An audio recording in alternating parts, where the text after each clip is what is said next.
can't you? Yeah. I was asked to say a few words. I've never actually done that at any one time. It's always been more, so bear with me. First off, I want to say thank you to everybody that's got together to put this together tonight to have this happen. It was all scheduled, it was all paid for, it was all done, and everything came along and it all got canceled and wiped out and whatever. So tonight was a miracle for everybody to put it together and make it happen, and this is a beautiful thing to me. It's in a beautiful place, and Kathy and Dave, thanks for putting up with us. You're welcome. And for doing all that stuff.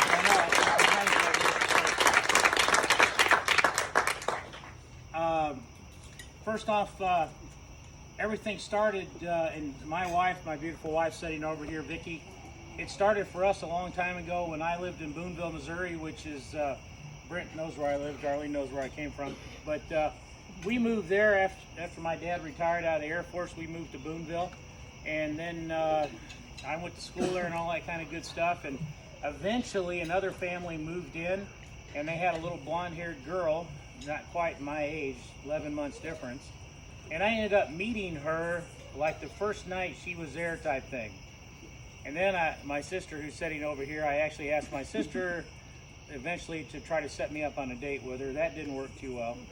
So I ended up, You wanted to pay her $1. Yeah, I was going to pay her to do that.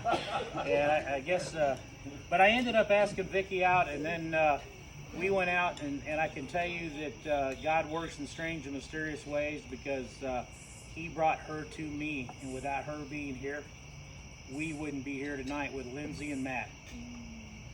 Now, we wanted to have a family. That's about the most important thing to think about when two people get together. I know that.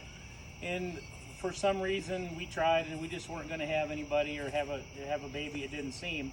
Vicki went into the doctor, and one last thing, and you know, you remember this, is that you're supposed to have a test to see before you had any further surgery and look around, see if anything was wrong.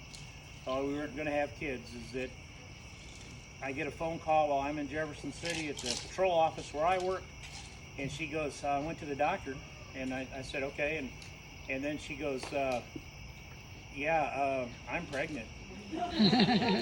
And I'm like, so what did the doctor say? And because it totally went by me, and she's like, no, we don't have to go tomorrow to the doctor because we're going to have a baby. And I got done talking to her, hung up the phone.